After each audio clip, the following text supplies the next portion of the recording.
This podcast is produced by Outcomes Rocket, your healthcare exclusive digital marketing agency. Outcomes Rocket exists to help healthcare organizations like yours to maximize their impact and accelerate growth.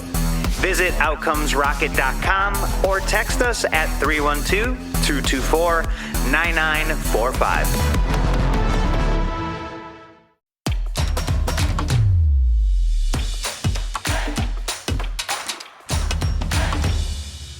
Hey everyone, welcome back to another episode of Expanding Access, recorded live here at Behavioral Health Tech. I'm so excited to be welcoming Wes Williams. He is the Chief Information Officer at WellPower. Wes, thanks for joining us. Thanks for having me. I'm really glad to be here. Yeah, let's see. So I'm at WellPower. We are Denver's community mental health center. We provide health equity-oriented safety net services for the Denver population, right? We have lifespan clinical services, outpatient psychiatry and psychotherapy, but also a large sort of focus on health-related social needs, right? So we have something like 130 residential treatment beds, a similar number of permanent supported housing beds, a number of crisis locations that work 24/7, and then lots of providers out in the community, both doing intensive case management as well as school-based services and other embedded programs, along with a pretty extensive criminal justice partnership.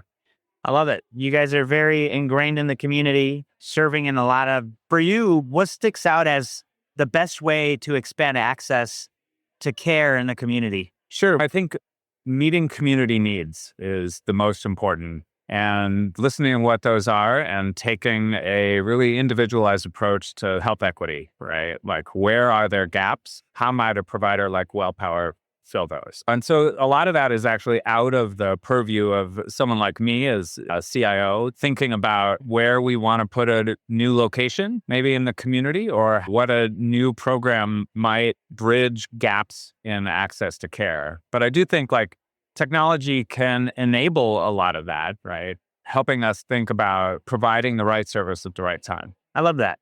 Yeah, and it's great to hear your perspective on that as a technologist, to see that there's opportunities to bridge gaps, really maybe without technology, but tech is a big part. And here at the conference, there's a lot of technology companies seeking to solve problems. What have you guys been looking at lately? And the topic of AI is also a big one. So from AI and tech, what sticks out to you as the biggest opportunity to solve the biggest challenges you guys are faced with? Yeah, thanks. I think a lot of what AI promises is smoothing out efficiencies or unnecessary waste in the system, and really helping combine and condense a lot of vast amounts of information that folks don't have, right? Like, my team and I, we spent a lot of time poking around in the data, but an individual clinician or medical provider doesn't really have the time to do that, right?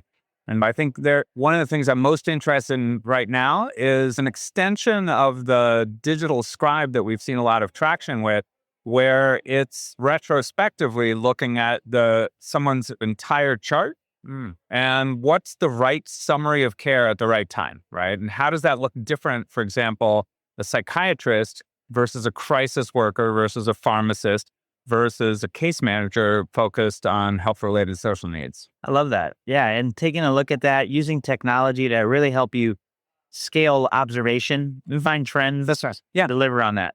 Exactly, and find trends at the individual level, right? How we can leverage tech and AI to make care even more person-centered. I love that. That's really great.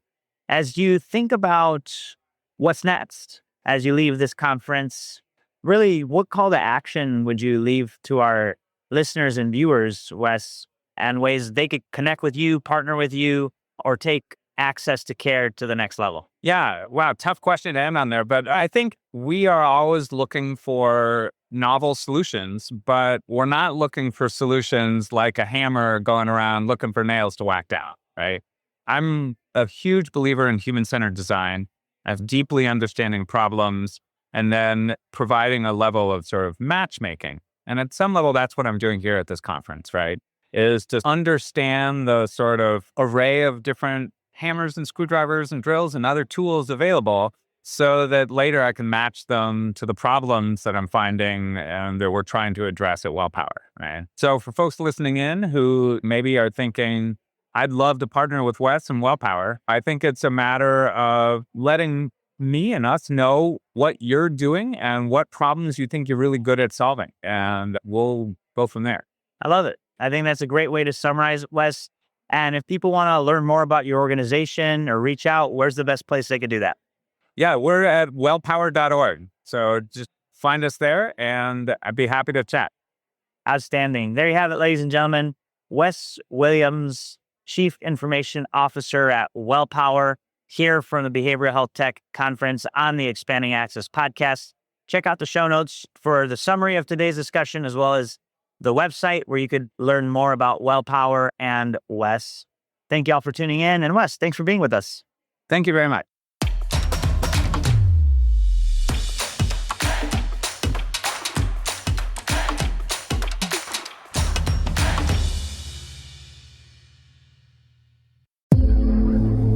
This podcast is produced by Outcomes Rocket, your healthcare exclusive digital marketing agency. Outcomes Rocket exists to help healthcare organizations like yours to maximize their impact and accelerate growth. Visit outcomesrocket.com or text us at 312-224-9945.